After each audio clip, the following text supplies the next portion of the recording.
What's up, college football fans and Mean Green fans? And Valenta here once again with the Mean Green Show. Today, joined by North Texas quarterbacks Coach Sean Brophy. Coach, I appreciate your time today. And before we jump into all things quarterback related at North Texas, guys, you already know the drill. If you're a fan of college football or G5 football, consider hitting that like and subscribe button because that is truly all that we talk about. All right, Coach, we talked a little bit briefly pre-tape, but how's summer treating you? I know it's the camp circuit now, but are you finding any time to get away from the office a little bit, or is it just still business as usual? No, it's been good. So camp's been great. We had, it felt like almost 1,000 guys out there. I know it's a little bit of an exaggeration last weekend, and we got a couple more big ones coming up. Finding time to spend with our guys, obviously, as well. And some player-led stuff, some coach-led things, and it's been good to just kind of get them back on campus and spend time with them. So we'll have our few weeks off in July, but right now it's pretty much full steam ahead. So getting kind of into your the youthfulness of you and taking this coaching route career, you were in college, you were a player as of 2019 at Incarnate Word under Coach Moore. So do you find it easier to relate to some of these kids coming out of high school or maybe even the transfer portal, being that you were in their shoes really not that long ago?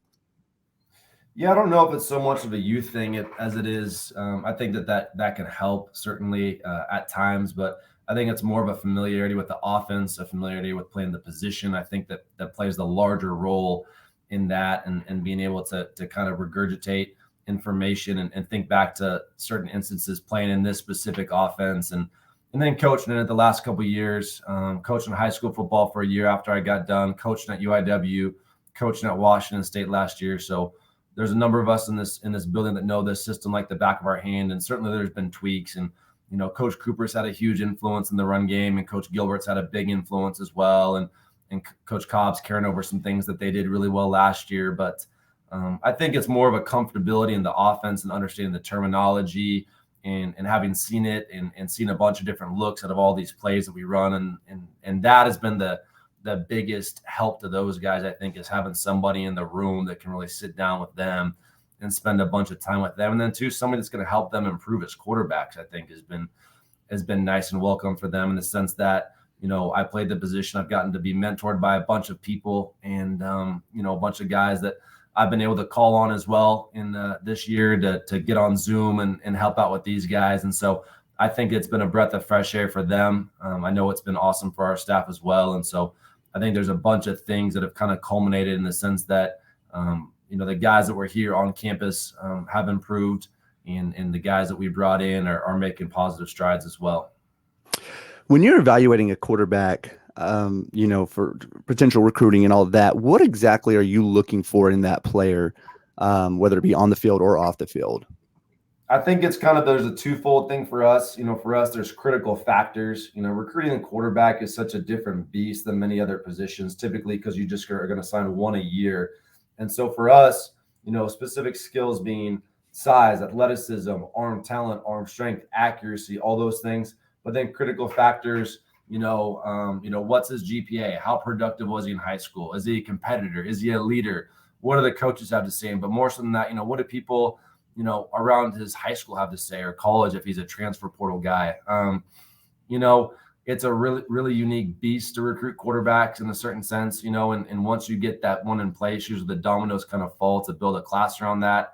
I think that there's a bunch of advantages to recruiting talented kids here to North Texas. One, because it's a great school and a great university and a great support system here. It's a great town of Denton. But then two, obviously with Coach Morris and a bunch of these other coaches have done at other places, having success, developing quarterbacks specifically makes it a really attractive landing spot for a lot of guys. And I think that's been a bunch of positive feedback that we've gotten from high school kids that we're recruiting right now, obviously from Chandler in the portal process is what an attractive place this is going to be based on the success that this offense and Coach Morris has had and his stops along the way.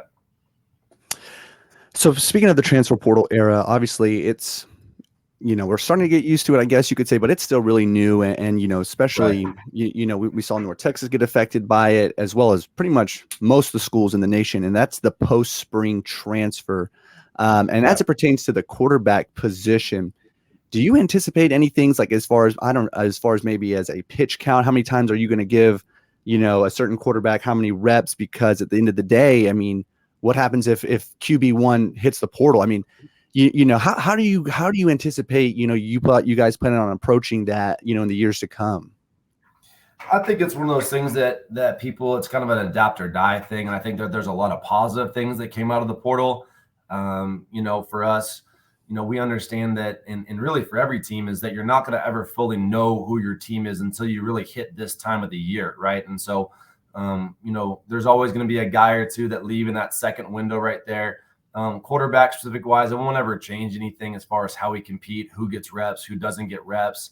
The one thing that I believe in is transparency and honesty with our players and with recruits. And so those guys know that whenever I tell them something, that it's exactly the way that it is. And so we had a really healthy competition this spring. We've still got a competition going on, but never once did the fear of somebody leaving our program come into play as far as reps that they're getting or who they're going with or what we're telling them. So that's just a disservice to them, and that's a disservice to us in the long run by lying to a kid essentially and giving him a version of the truth or not the whole truth or however you want to spin it. And so, the transfer portal and all these things, it's here and it's here to stay and it's not going anywhere. And so, it's no longer about trying to trap kids or do things and not let them leave. They've got to want to be here, and you've got to do a good job as a coach, making sure that those kids are coached well and they're coached hard and they feel wanted and they feel loved pretty much consistently, right? And so it's an ongoing process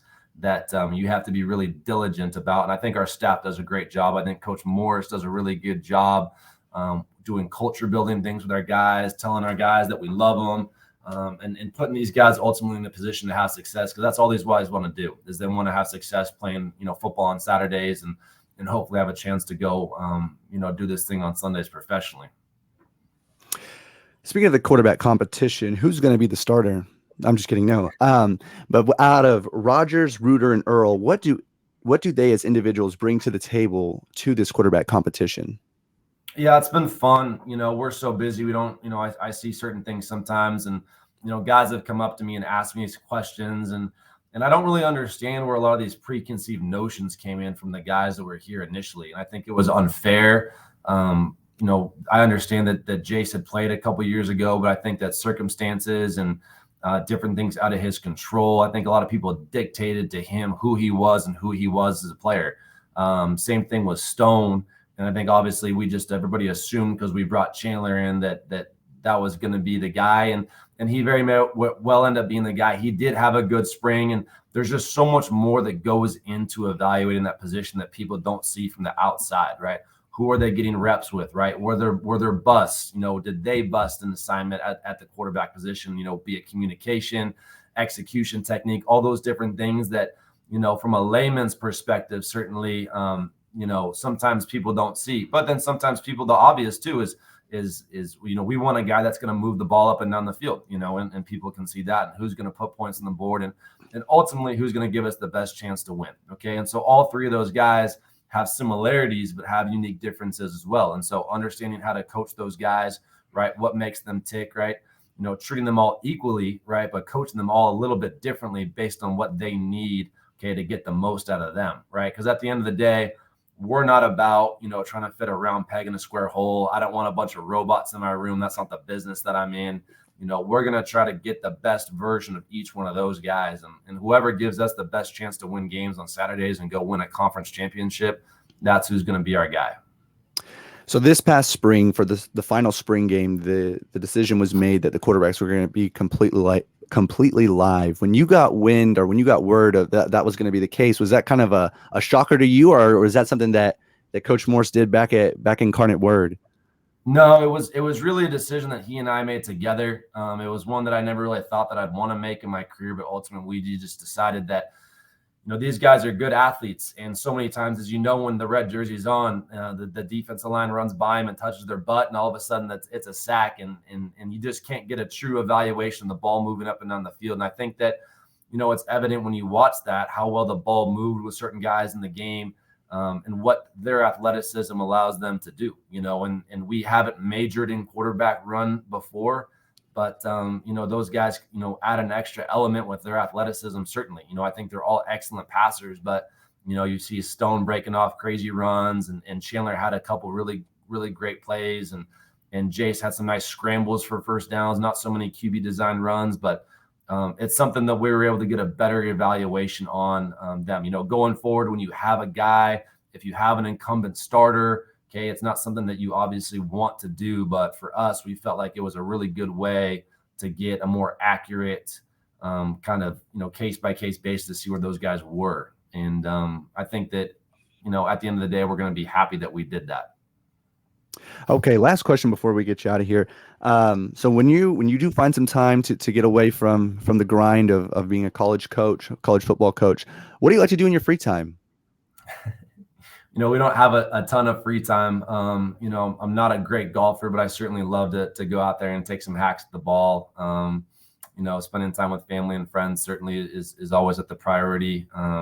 I've got an awesome girlfriend. We've got a great dog. So this area has been fantastic. There's a bunch of great things to do here in Denton. Locally, there's a bunch of good restaurants and places to go and things to go see. Played a little bit of pickleball recently, but, at the end of the day, a lot of our off time's even spent here in the office, right? Or even, recruiting or talking to our guys on our roster. It's really a job that doesn't end. And I was joking with my girlfriend last night eating dinner. Actually, I was joking. I was saying, I can't believe they even pay us to do this, because when you do what you love, it doesn't ever really feel like work. And so, all of us obviously like to get away and spend time with our family, especially most of our coaches have kiddos. But Coach Morris creates a really awesome environment where, kids are up here at the office, kids are running around the field, guys get to go home and see their families. And so it never feels like you have to get away. And I've been places before where you feel like you really need to get away and reset and recharge and take that vacation, right? But it's never the case here like that. So people genuinely enjoy showing up to work here every day. We love our kids, still in the honeymoon phase, certainly, but we're excited to go out there and win some games this year and have a good fall. All right, Coach. Well, I appreciate your time. And as always, go Mean Green. That's right. Yes, sir. Thank you very much.